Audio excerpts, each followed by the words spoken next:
Hello students. तो आज के इस सेशन में हम डिस्कस करेंगे गेट बायोटेक्नोलॉजी के प्रीवियस ईयर्स के इम्यूनोलॉजी के कुछ क्वेश्चंस। ठीक है, तो हम वन बाय वन क्वेश्चंस को डिस्कस करना स्टार्ट कर देते हैं। तो फर्स्ट क्वेश्चन है, which one of the following is not a part of the human non specific defence system. पहले तो पूछा है not a part of human non specific defence system. जैसे हमें पता है दो सिस्टम है हमारे पास, एक तो है इनेट इम्यून सिस्टम और एक है adaptive immune system. इनेट immune system जो कि नॉन स्पेसिफिक है और अडाप्टिव इम्यून सिस्टम जो कि बहुत ज्यादा स्पेसिफिक है। तो हमें यह देखना है कि इनेट इम्यून सिस्टम का पार्ट कौन नहीं है। तो क्लियर कट यहां से देखने से पता चलता है कि जो एंटीबॉडी है, जो कि बी सेल्स का डिफरेंशिएशन होता है प्लाज्मा सेल्स या मेमोरी सेल्स में, उसमें से प्लाज्मा सेल जो है वो एंटीबॉडी बनाती है। तो ये पार्ट है अडाप्टिव इम्यून सिस्टम का। तो एंटीबॉडीज अडाप्टिव इम्यून सिस्टम का पार्ट है, तो यही आंसर होना चाहिए हमारा, डी ही आंसर होना चाहिए। फिर भी एक बार हम देख लेते हैं, यहां पर आपके सामने एक टेबल दे रखा है और उस टेबल में आप क्लियरली देख सकते हो नॉन स्पेसिफिक डिफेंस। इसका मतलब ही इनेट इम्यूनिटी, इनबॉर्न इम्यूनिटी। और दूसरे में रखा है स्पेसिफिक डिफेंस सिस्टम जो कि अडाप्टिव इम्यूनिटी। तो यहां पर एंटीबॉडीज दे रखी है। हमें स्पेसिफिक नहीं पूछा, हमें पूछा है कि इसमें से कौन सा ऐसा है जो कि नॉन स्पेसिफिक डिफेंस सिस्टम का पार्ट नहीं है। तो एंटीबॉडी नहीं है क्योंकि वो स्पेसिफिक का पार्ट है। स्किन दे रखा है यहां पर, स्किन, म्यूकस, म्यूकस जो है यस वो first line of defence इनेट immune system का है। देन और क्या है यहाँ पर, एंटीमाइक्रोबियल प्रोटीन है जैसे कि इंटरफेरॉन है, यहाँ पर इन्फ्लेमेटरी रिस्पॉन्सेस है। तो ये सलाइवा, इंटरफेरॉन, म्यूकस ये सारे इनेट इम्यून सिस्टम के कंपोनेंट है। तो हमारा फर्स्ट क्वेश्चन का आंसर हो जाएगा एंटीबॉडी जो कि स्पेसिफिक इम्यून सिस्टम का पार्ट है। Then question number 2, antibody producing hybridoma cells are generated by the fusion of a. जो हमने पढ़ा था मोनोक्लोनल एंटीबॉडी के प्रोडक्शन के लिए जो हाइब्रिडोमा टेक्नोलॉजी थी, उसमें हमने क्लियरली पढ़ा था कि हमें ऐसी सेल्स बनानी है जो कि इमॉर्टल्स हो और वो हमेशा के लिए वो एक टाइप के लिए एंटीबॉडी बनाए। और इसके लिए हमने बहुत क्लियरली एक एक्सपेरिमेंट पढ़ा था हाइब्रिडोमा टेक्नोलॉजी का, जिसमें आप देख सकते हो ये जो माइस है इसको इम्यूनाइज किया पहले एंटीजन से और फिर उसके स्प्लीन से हमने बी सेल्स निकाली। ये बी सेल्स है और ये माइलोमा सेल्स है। मतलब बी सेल्स को कैंसर हुआ है एक टाइप का, और उसकी जो सेल्स है इन दोनों को फ्यूज करके हमने क्या किया था, हाइब्रिड सेल बनाई थी। तो बी सेल्स का हमने फ्यूजन किया था किसके साथ, माइलोमा सेल्स के साथ। तो इसका हमारा ऑप्शन हो जाएगा सेकंड, बी। टी सेल्स और बी सेल्स का फ्यूजन करके क्या करना है, टी सेल्स और बी सेल्स का फ्यूजन नहीं करते। ये माइलोमा सेल्स होगी वो भी बी सेल्स ही होगी, बस वो इमॉर्टल होगी। मैक्रोफाज विद, बिल्कुल गलत है, T cell with myeloma cell नहीं। एंटीबॉडी बनाने के लिए हमें क्या चाहिए, बी सेल चाहिए। Clear. Then question number 3, which of the following cytokines are endogenous pyrogen. Endogenous pyrogen कौन से है वो देखते हैं, जो कि फीवर को इंड्यूस करते हैं। तो यहां पर कुछ एक्सोजिनस पायरोजन भी दे रखे हैं और यहां पर कुछ एंडोजिनस पायरोजन भी दे रखे हैं। तो इसमें से आप देख सकते हो interleukin 1 beta, interferon gamma, interleukin 6, tumour necrosis factor alpha, ये कुछ एंडोजिनस पायरोजन है। तो इसमें से देखो कौन से मैच होते हैं। तो एक तो है हमारा tumour necrosis factor alpha, yes match हो रहा है। इंटरलुकिन 1 ये भी है। ट्रांसफॉर्मिंग ग्रोथ फैक्टर बीटा बिल्कुल नहीं है। इंटरलुकिन 10 दिख रहा है कि नहीं, 6 है लेकिन 10 नहीं है, ये गलत हो गया। फिर आंसर क्या होगा, पी एंड क्यू। ऐसा ऑप्शन ढूंढो जिसमें पी एंड क्यू होगा, आंसर क्या होगा, थर्ड होगा। क्लियर है। देन फिर आगे आप देख सकते हो इंडिविजुअल पायरोजन क्या करते हैं, यहाँ पर सिग्नलिंग हो रही है हाइपोथैलेमस की और उसकी वजह से फीवर एंड जो फेब्राइल रिएक्शंस आ रहे हैं।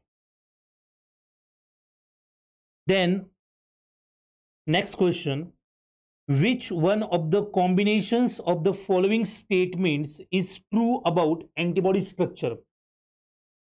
Then first statement है limited proteolysis of rabbit IgG with enzyme pepsin generates two antigen binding region Fab and an Fc fragment. तो एक बार देख लेते हैं. अब ये देखो आपके पास यहां पर क्या है, ये होल IgG मॉलिक्यूल है, इम्यूनोग्लोबुलिन G है. यहां पर हमने इसको पेप्सिन से डाइजेस्ट किया. पेप्सिन से डाइजेस्ट किया तो हमें मिला फैब 2, एक फैब 2 फ्रैगमेंट मिला. ये दोनों जुड़े हुए एक दूसरे से, ठीक है. Proteolysis of rabbit IgG with enzyme pepsin generates two antigen binding regions. Fab 2 नहीं, फैब 2 होना चाहिए. 2 फैब अलग है और फैब 2 अलग है. तो यहां पर नहीं है ना एफसी फ्रैगमेंट. एफसी फ्रैगमेंट कहां पर मिल रहा है? एफसी फ्रैगमेंट तो स्मॉल इसमें फ्रैगमेंट में डाइजेस्ट हुआ है. तो ये स्टेटमेंट जो है वो गलत है, क्योंकि 2 फैब नहीं होना चाहिए, फैब 2 होना चाहिए. Then limited proteolysis of rabbit IgG with an enzyme papain generates a single bivalent antigen binding region Fab 2 and peptide fragments. गलत है. यहां पर देखो ये अलग बनाए, ये एक मोनोवैलेंट है और ये एक मोनोवैलेंट है, और यहां पर बोल रखा है कि बाइवैलेंट. तो गलत है. और फैब 2 नहीं बनता, यहां पर 2 फैब बनता है और इस जगह पर फैब 2 बनता है. तो ये भी गलत हो गया. तो बस अब बाकी दो ऑप्शन देखो ही मत, बस ऐसा ऑप्शन ढूंढो जो R एंड S होगा. तो R एंड S एक ही ऑप्शन, तो ऑप्शन सी हो गया, क्योंकि P गलत है, P गलत है और Q गलत है. तो हो गई बात खत्म. देखते फिर एक बार R को. The FC fragment of IgG can self associate and crystallize into lattice. Yes, ये जो FC रीजन है हाइड्रोफोबिक होता है, अगर इसको आप थोड़ा भी सॉल्ट ट्रीटमेंट दो तो ये क्रिस्टलाइज हो जाता है. बिल्कुल सही है. The Fab 2 fragment of IgG is composed of both light and heavy chain. Yes, that is also true. ये जो फैब है हमने इसको डिस्कस किया था कि एक लाइट चेन होती है और एक हेवी चेन होती है. अगर ये वेरिएबल लाइट कहे और इसको वेरिएबल हेवी कहे, ये कांस्टेंट लाइट है और ये कांस्टेंट हेवी है. तो यहाँ पर आके एंटीजन अगर बाइंड हो रहा है, इस जगह पर आके एंटीजन अगर बाइंड हो रहा है, एपिटोप कोई बाइंड हो रहा है, तो वेरिएबल लाइट से भी कंपोज हो रहा है और वेरिएबल हेवी से भी कंपोज हो रहा है. तो ये हो गया एक फैब. ऐसा ही ये अगर एक फैब हो गया, ऐसा ही सेम ये वाला फैब होगा. सेम मतलब आइडेंटिकल होगा, सेम नहीं आइडेंटिकल होगा. यस, R एंड S दोनों भी सही है बिल्कुल. तो ये हमारा हो गया इसका. देन नेक्स्ट क्वेश्चन है, which one of the following statement is true with regard to processing and presentation of protein antigens? तो फर्स्ट स्टेटमेंट पढ़ते हैं. इन the class 2 MSC pathway protein antigen in the cytosol are processed by proteasome. ये गलत बात है. Class 2 नहीं, class 1 के antigens जो है वो प्रोटियोजोम से प्रोसेस किए जाते हैं. क्लास 2 के एंटीजेंस लाइसोसोम से प्रोसेस किए जाते हैं. तो यहां पर प्रोटियोजोम की जगह क्या होना चाहिए था? Lysosome. In the class 1 MSC pathway extracellular protein antigens are endocytosed into vesicle and process. गलत बात है. क्लास 1 के ऊपर प्रेजेंट होते एंडोजिनस पैथोजेंस और एंडोजिनस एंटीजन जो होंगे वो क्लास 1 पे होते. एक्सोजिनस जो है या बाहर से जो अंदर लिए जाते हैं वो क्लास 2 पे होते हैं. ये भी गलत है. Then in the class 1 MSC pathway transporter associated antigen processing. Transporter ये T associated processing antigen processing TAP protein is required for translocating process peptide generated in the cytosol. Yes, it is true. आप देख सकते हो यहाँ पर इस diagram में आप देख सकते हो. ये फर्स्ट है प्रोटीन एंटीजन इन साइटोसोल.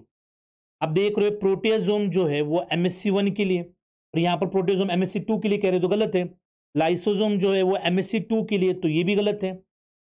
अब यहाँ पर कह रहे कि क्लास 1 जो है MSC जो है उसके ट्रांसपोर्ट टैब जो है वो कहाँ पर होना चाहिए, मतलब ऐसा हम पढ़ते हैं कि ये जो हमारा RER होता है, या यहाँ पर निकाल सकते हैं,